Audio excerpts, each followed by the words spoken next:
Tu as peut-être déjà vécu cette situation. Ton chien repère une distraction. Et là, tout s'enclenche. Les oreilles se lèvent, les muscles se tendent, la respiration change et paf! Tout explose. Et là, je t'entends me poser la question.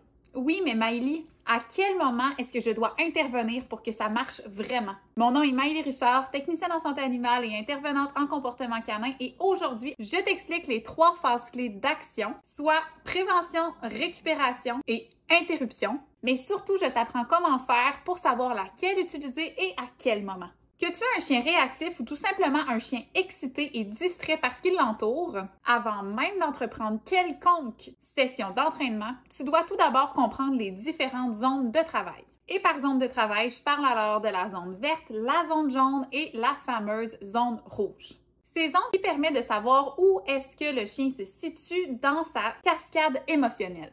Premièrement, on va voir sa zone verte. La zone verte, c'est la zone dans laquelle ton chien est complètement à l'aise. Il est exactement comme à la maison, c'est-à-dire un chien détendu qui prend des récompenses, il est capable de savoir ce qui se passe autour de lui, mais surtout d'avoir son attention tournée vers toi. C'est dans cette zone verte que le chien fait la majeure partie de ses apprentissages.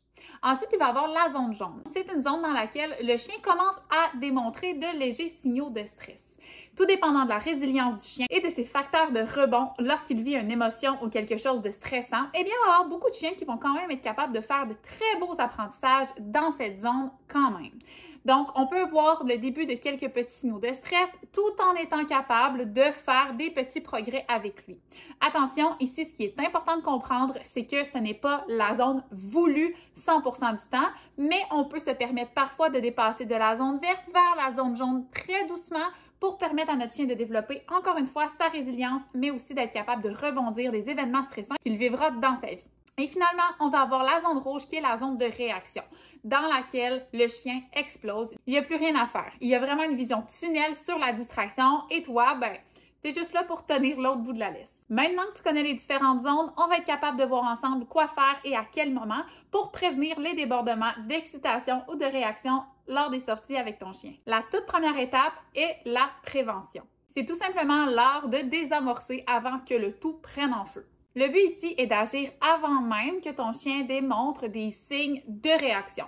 On parle alors de travailler dans la zone verte de ton chien ou même parfois dans des conditions dans lesquelles ton chien n'a même pas encore vu la distraction. C'est dans cette étape-là que parfois certains propriétaires de chiens vont préférer faire une gestion d'environnement pour ne pas croiser le dit déclencheur ou la dite distraction dans les cas où le chien n'est pas rendu là dans son entraînement.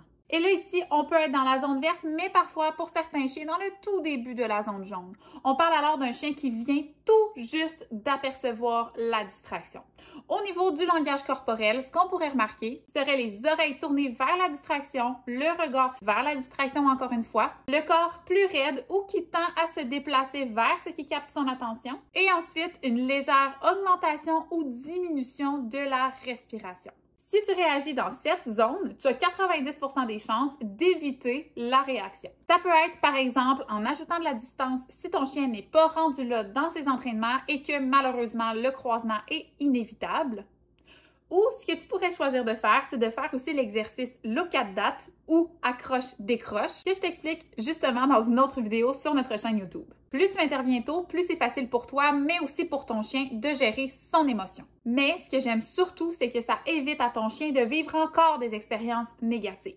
Tu protèges ainsi ton entraînement. Ensuite, on a aussi la possibilité de faire le point 2 qui est l'interruption. C'est quand la réaction est en cours. Donc, tu n'as pas pu le voir venir, tu as dû réagir rapidement selon ce que l'environnement t'a donné comme distraction. Ici, on est déjà dans l'intensité. Ton chien réagit. Ton chien a vu la distraction. Il tire, il aboie ou il bondit. Bref, il est au-dessus de son seuil. On est en plein dans la zone rouge. Le plus important selon moi ici, c'est de comprendre que ton chien présentement n'est pas dans une zone d'apprentissage. Au contraire, il est en mode réaction. Le but n'est pas de travailler l'entraînement, mais de minimiser le plus possible les dégâts. Ma recommandation ici est de faire comme dans une vidéo que je t'ai laissée aussi sur notre chaîne YouTube et en fait d'utiliser ton corps pour créer un changement de direction avec ton chien. Si tu as la chance que ton chien à ce moment-ci soit en laisse, tu n'auras peut-être pas le choix de l'utiliser pour essayer de changer sa direction. Tu pourrais utiliser un signal fort comme par exemple son rappel d'urgence ou son nom. Ce qu'on veut, c'est capter son attention. Le but d'avoir son attention rapidement, c'est de créer de la distance avec le déclencheur ou la distraction. Ce qu'on veut aussi ici, c'est d'éviter d'ajouter quelconque stress. Donc, si c'est possible pour toi de garder une voix calme ou un ton rassurant, fais-le le plus possible.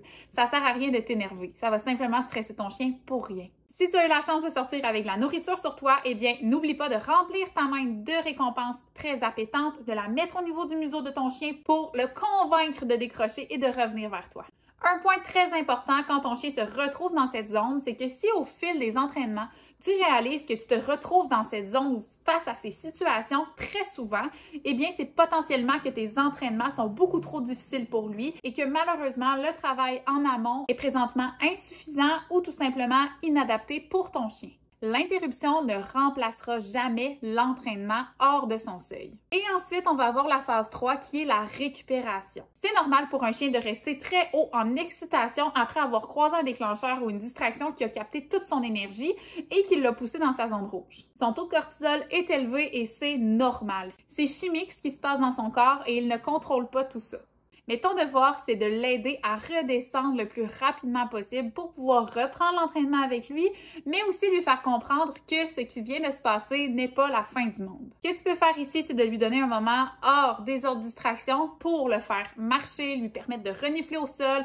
Ce que j'aime bien faire, c'est de prendre un petit peu de récompense dans mes mains, les lancer dans l'herbe. Donc, le fait de chercher ça, les petites récompenses, ça va le faire augmenter sa fréquence respiratoire, ce qui diminue généralement le stress. Mais ce qui pourrait être utilisé aussi, c'est d'utiliser une mastication rapide que ton chien va être capable de gruger pour se défouler, laisser passer le trop-plein tout en lui permettant de libérer des endorphines. Ensuite, ne reprends surtout pas tout de suite un autre exercice exigeant pour lui. Donc, recommence pas l'exposition si tu es situé présentement dans une session d'entraînement contrôlée. Permets-lui de revenir le plus possible à 100% lui-même avant de revenir faire l'exposition. Un autre truc que je recommande à tous mes clients est d'essayer de reconnaître le nombre de temps que ça lui prend en début d'entraînement, donc aux premières expositions que tu vas faire avec lui, et ensuite, après quelques sessions d'entraînement, combien de temps ça lui aura pris pour revenir à la normale. C'est un très bon indicateur que tes entraînements vont bon train ou au contraire, qui nécessiterait un petit peu plus d'ajustement. En gros, ce que je veux dire ici, c'est qu'un chien habitué aux sessions d'entraînement qui commence à avoir des belles améliorations et une réponse émotionnelle conditionnée qui s'en vient positive, donc il y a des émotions positives à la vue des déclencheurs, eh bien ce chien-là aura beaucoup plus de facilité de se remettre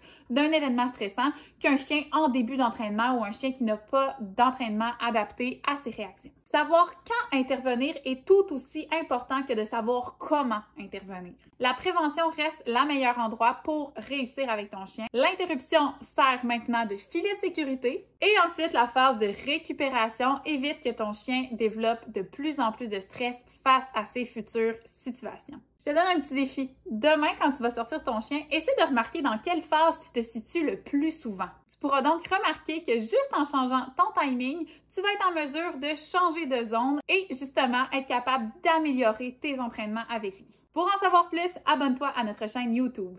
À bientôt!